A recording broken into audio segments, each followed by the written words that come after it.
When his wife returned from her month-long business trip, she had exciting news. She was pregnant. But as he calculated the timeline, his world came crashing down in ways he never could have imagined. What started as a celebration of new life became the discovery of a conspiracy so twisted that it would destroy not just their marriage, but everything he thought he knew about the woman he'd loved for 8 years. This is that story. Michael Harrison had always been good with numbers. As a software engineer for a tech company in Austin, Texas, his analytical mind was his greatest asset. He could spot patterns in code that others missed, solve complex algorithms that stumped his colleagues, and calculate probabilities with the precision of a computer. So when his wife Jennifer returned from her business trip to Portland with the news that she was pregnant, Michael's first instinct was to do what he always did, run the numbers. Jennifer worked as a pharmaceutical sales representative for a major company, and her territory had recently expanded to include the Pacific Northwest. The Portland assignment was supposed to be temporary, just a month-long intensive to establish relationships with new clients and train the local sales team. She'd left on February 15th and returned on March 18th, exactly 31 days. Michael remembered the date precisely because he'd marked it on their kitchen calendar, counting down the days until she came home. Now, sitting in their living room on the evening of March 18th, Jennifer was glowing with excitement as she shared her news. She was 8 weeks pregnant, according to the pregnancy test she'd taken that morning, and the appointment she'd already scheduled with her doctor for the following week. 8 weeks. Michael's mind immediately began calculating. 8 weeks pregnant meant conception would have occurred around January 22nd, but Jennifer had been home throughout January. They'd celebrated New Year's together, gone to his company's winter retreat in early January, and spent Martin Luther King Jr. weekend visiting his parents in Dallas, January 22nd. Michael tried to remember what they'd been doing around that time. It was a Monday, he recalled, because he remembered working late on a particularly challenging project. Jennifer had been home that evening, cooking dinner and complaining about a difficult client who'd been giving her trouble. But as Michael continued calculating, his excitement began to morph into confusion. If Jennifer was 8 weeks pregnant now, in mid-March, then she would have been about 4 weeks pregnant when she left for Portland in February. 4 weeks pregnant, with all the symptoms that typically accompanied early pregnancy: nausea, fatigue, mood swings. He tried to remember if Jennifer had shown any signs of pregnancy before her trip. She'd seemed tired, but she'd attributed that to stress from the upcoming Portland assignment. She'd also been drinking less wine with dinner, but she'd said she was trying to be healthier. Had she known she was pregnant before she left for Portland? "Michael, are you okay?" Jennifer's voice cut through his calculations. She was staring at him with a concerned expression, her hand resting protectively on her still flat stomach. "Yeah, sorry, I'm just processing. This is amazing news." Michael forced a smile and pulled Jennifer into a hug. "I can't believe we're going to be parents." But even as he held his wife, Michael's mind continued racing. Something felt off about the timeline, though he couldn't quite put his finger on what it was. Maybe Jennifer had miscalculated her due date, or maybe the pregnancy test was giving an inaccurate reading of how far along she was. Over the next few days, Michael tried to push his concerns aside and focus on the excitement of impending fatherhood. Jennifer seemed happier than she'd been in months, immediately diving into pregnancy books and starting to research everything from prenatal vitamins to baby cribs. But as the week progressed, small details began bothering Michael more and more. Jennifer had been unusually secretive about her time in Portland, deflecting his questions about her work there with vague responses about challenging clients and long days. When he asked about the hotel she'd stayed at or the restaurants she'd tried, she seemed to struggle to remember specifics. More puzzling was Jennifer's behavior since returning home. She'd always been an affectionate person, but now she seemed almost clingy, constantly touching him and expressing how much she'd missed him. It felt performative in a way that made Michael uncomfortable. On Saturday, March 25th, Michael decided to do some research of his own. While Jennifer was at her prenatal yoga class, something she'd signed up for immediately upon returning from Portland, Michael opened her laptop to look at her travel receipts and expense reports from the trip. What he found made his blood run cold. According to Jennifer's credit card statements, she'd only been in Portland for 2 weeks, not the full month she'd claimed. The hotel charges ended on March 4th, and there were no further expenses in Portland after that date. But Jennifer hadn't returned home until March 18th. Where had she been for those 2 weeks? Michael's hands shook as he scrolled through more of Jennifer's financial records. There were charges from Seattle, San Francisco, and even Los Angeles during the time she was supposed to be in Portland.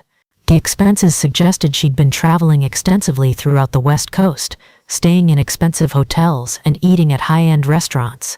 But the most disturbing discovery was a series of charges to a medical facility in San Francisco. 3 separate appointments at the California Fertility Institute, with the last one occurring on March 16th, just 2 days before Jennifer returned home. Michael's mind reeled as he tried to process what he was seeing. Why would Jennifer be visiting a fertility clinic if she was already pregnant? And why had she lied about where she'd been during her trip? As he continued digging through Jennifer's digital footprint, Michael discovered that she'd been much more active on social media during her trip than she'd let on. Her location services had been turned off on the apps she knew Michael followed, but on her professional LinkedIn account, which Michael rarely checked, she'd been posting updates from various cities throughout the West Coast. There were photos of Jennifer at business dinners in Seattle, at networking events in San Francisco, and even at what appeared to be a conference in Los Angeles. In none of the photos did she look pregnant or show any signs of the early pregnancy symptoms she should have been experiencing if her timeline was accurate. But the most shocking discovery came when Michael found Jennifer's private photo album, stored in a cloud service he didn't know she used. Hidden among hundreds of photos from her trip were images that made Michael's stomach turn. Jennifer with a man Michael didn't recognize, clearly intimate photos taken in hotel rooms across multiple cities. The timestamps on the photos spanned the entire duration of her supposed business trip, showing that she'd been with this man for weeks, not just a casual encounter. And in the most recent photos, taken in San Francisco just days before her return home, Jennifer was clearly showing signs of pregnancy. But based on the timeline of these photos, she'd been pregnant during her entire trip, which meant she'd known about the pregnancy before she left Austin. Michael felt like he was going to be sick. His wife had been having an affair, had known she was pregnant, and had spent a month traveling with another man while lying to Michael about where she was and what she was doing. But as Michael continued studying the photos, he noticed something even more disturbing. In several of the images, Jennifer was holding what appeared to be medical documents. Michael couldn't make out the details, but the letterhead looked like it belonged to the same California Fertility Institute that had appeared on her credit card statements. Why would a pregnant woman be visiting a fertility clinic with her lover? Michael's phone buzzed with a text from Jennifer. Yoga classes running long. Home in an hour. Love you. An hour. Michael had an hour to figure out what was happening before Jennifer returned. He quickly screenshot all the evidence he'd found and uploaded it to his own cloud storage account. Then he closed Jennifer's laptop and tried to compose himself. When Jennifer arrived home, she was glowing and chattering excitedly about the yoga class and how she'd met several other expectant mothers. She seemed genuinely happy and excited about the pregnancy, which made Michael's discoveries even more confusing. "How are you feeling?" Michael asked carefully. "Any morning sickness or other symptoms?" "A little nausea in the mornings, but nothing too bad," Jennifer replied. "The doctor said some women don't experience severe symptoms, especially early in the pregnancy." Michael nodded, but he was studying Jennifer's face for any signs of deception. She seemed sincere, but knowing what he now knew about her trip, he wasn't sure he could trust his own judgment about her truthfulness. That night, Michael lay awake staring at the ceiling while Jennifer slept peacefully beside him. He tried to come up with innocent explanations for what he discovered, but none of them made sense. Jennifer had clearly been having an affair, had lied about her whereabouts for weeks, and was somehow connected to a fertility clinic in California. The next morning, Michael made a decision that went against every instinct he had about privacy and trust in marriage. He hired a private investigator. Detective Sarah Martinez had been recommended by a colleague who'd used her services during his own divorce. She specialized in infidelity cases and had a reputation for being thorough and discreet. Michael met with Detective Martinez at her office on Monday morning, bringing with him all the evidence he'd collected from Jennifer's laptop. Martinez listened to his story with the professional detachment of someone who'd heard similar tales many times before. "Based on what you've shown me, your wife was definitely not where she said she was during her trip," Martinez said. "The question is whether her pregnancy is connected to her deception, and if so, how?" Martinez explained that she could investigate Jennifer's activities more thoroughly, including finding out who the man in the photos was and what had happened at the fertility clinic. But she warned Michael that he might not like what they discovered. "Sometimes the truth is more complicated than a simple affair," Martinez said. "Are you prepared for the possibility that this situation is more serious than you think?" Michael nodded, though he wasn't sure he was prepared for anything at this point. Over the next week, while Jennifer continued with her pregnancy routine, taking vitamins, reading books and scheduling doctor appointments, Martinez conducted her investigation. She identified the man in the photos as Dr. Richard Vaughn, a fertility specialist who worked at the California Fertility Institute where Jennifer had been treated. Dr. Vaughn was married with 2 children and had no prior connection to Jennifer before her trip to the West Coast. According to Martinez's research, they'd met at a medical conference in Seattle, where Jennifer had been attending as a pharmaceutical sales representative. But the most shocking discovery came when Martinez obtained Jennifer's medical records from the fertility clinic. Jennifer had not been receiving treatment for infertility, as Michael had assumed. Instead, she'd been participating in an experimental program that involved artificial insemination with donor sperm. The baby Jennifer was carrying wasn't conceived naturally. It had been created in a laboratory using genetic material from an anonymous donor, and the procedure had been performed just 2 weeks before Jennifer returned home, which meant Jennifer had gotten pregnant while she was supposed to be on her business trip, using sperm from a stranger, while having an affair with the doctor who performed the procedure. Michael stared at the medical records in disbelief. His wife had orchestrated an elaborate deception to get pregnant with another man's child, had lied about where she was for a month, and was now planning to raise this child as if it were Michael's biological offspring. But Martinez had uncovered even more disturbing information. The experimental program Jennifer had participated in wasn't just about helping women get pregnant. It was part of a larger study examining the psychological and social effects of genetic deception in families. Jennifer had volunteered to be a test subject in a study that would track how her marriage and family relationships developed when her husband unknowingly raised a child that wasn't genetically his.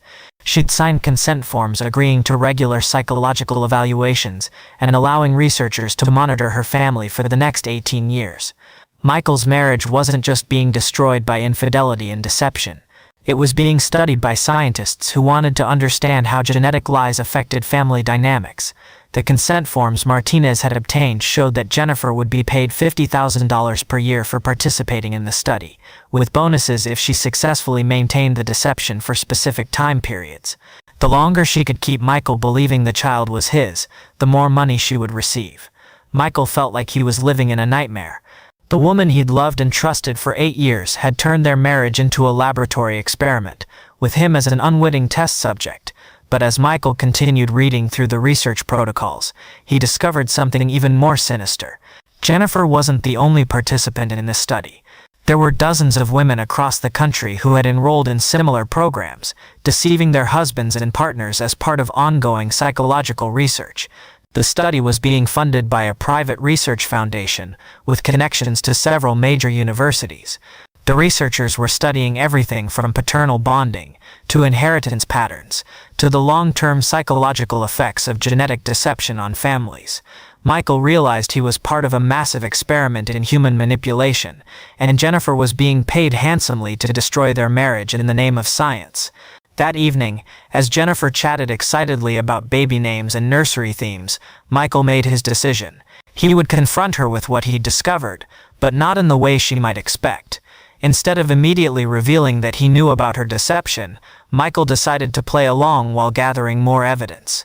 If Jennifer could deceive him for the sake of research, he could deceive her for the sake of justice. Over the next 2 weeks, Michael secretly recorded conversations with Jennifer, documenting her lies about the pregnancy timeline and her supposed business trip. He also began researching the other participants in the study, trying to understand the full scope of the research program. What he discovered was even more disturbing than he'd imagined. The study wasn't just academic research, it was connected to a network of fertility clinics that were using genetic deception as a way to conduct unauthorized human experimentation. The researchers were studying everything from how children develop when they don't share genetics with their supposed fathers, to how families react when genetic deception is eventually revealed. They were essentially treating real families like laboratory rats, with no regard for the emotional and psychological damage they were causing. Michael realized that Jennifer wasn't just betraying him. She was participating in something that could be considered a crime against humanity. On April 15th, exactly 4 weeks after Jennifer had announced her pregnancy, Michael was ready to act. He'd gathered enough evidence to expose not just Jennifer's deception, but the entire research program she was part of. That morning, as Jennifer was getting ready for another prenatal appointment, Michael presented her with a folder containing everything he'd discovered. "I know about Dr. Vaughn," he said calmly. "I know about the fertility clinic, the research study, and the fact that you've been lying to me for months." Jennifer's face went white as she opened the folder and saw the photos, medical records, and research documents Michael had compiled. "Michael, I can explain," she began, but Michael cut her off. "You turned our marriage into a science experiment," he said. "You got pregnant with a stranger's sperm and planned to let me raise that child while researchers studied how the deception affected our family." Jennifer started crying, but Michael could see that her tears were more about being caught than about remorse for what she'd done. "The money," she whispered. "We needed the money, Michael. Your job wasn't paying enough, and I thought this could be our chance to build a real future." Michael stared at his wife in disbelief. She was trying to justify genetic deception and psychological manipulation with financial concerns. "You sold our marriage to scientists, Jennifer. You turned me into a laboratory rat without my consent." Over the next hour, Jennifer confessed to everything. The affair with Dr. Vaughn had been part of the program. Participants were encouraged to develop emotional connections with their fertility doctors to make the process feel more natural. The month-long trip had been designed to establish the timeline that would make the pregnancy seem natural. But the most shocking revelation was that Jennifer had been recruited for the program months before she'd even applied for the Portland assignment. The business trip had been a cover story from the beginning, designed to give her time to complete the fertility treatments and establish her relationship with Dr. Vaughn. Jennifer's entire career advancement, her new territory, and her increased responsibilities had all been orchestrated to support her participation in the research study. Michael realized that his wife's deception went back much further than he'd initially thought. She'd been planning this for months, carefully manipulating their life together to create the perfect conditions for her experiment. That afternoon, Michael called Detective Martinez and told her they had enough evidence to take action. By evening, Martinez had contacted federal authorities who specialized in investigating unethical medical research. The case became a federal investigation when authorities discovered that the research program was violating multiple laws regarding informed consent and human experimentation. Jennifer and dozens of other women had been recruited to deceive their partners as part of research that had never been approved by proper ethical review boards. Dr. Vaughn and several other fertility specialists were arrested on charges of conducting unauthorized human experiments. The private foundation funding the research was shut down, and multiple universities were investigated for their connections to the program. Jennifer was charged with fraud for her role in the deception, but she was also considered a victim of the larger research conspiracy. The prosecutors recognized that she'd been manipulated by researchers who had taken advantage of her financial desperation and personal vulnerabilities. During the trial, more details emerged about the scope of the research program. Over 200 families across the country had been affected by similar deceptions, with children being raised by men who had no idea they weren't the biological fathers. The researchers had been studying everything from how genetic deception affected child development to how families reacted when the truth was eventually revealed. They'd planned to follow these families for decades, documenting the long-term effects of their manipulation. Michael testified about the psychological impact of discovering that his entire marriage had been part of a scientific experiment. He described the betrayal he felt not just from Jennifer's infidelity, but from learning that his life had been treated as data in someone else's research. Jennifer's testimony was more complicated. She described how the researchers had initially approached her with what seemed like a legitimate opportunity to help with fertility research while earning money for her family. She claimed she hadn't fully understood the scope of the deception she was being asked to participate in until she was already too deep into the program to back out. But Michael found it hard to believe that Jennifer hadn't understood what she was doing.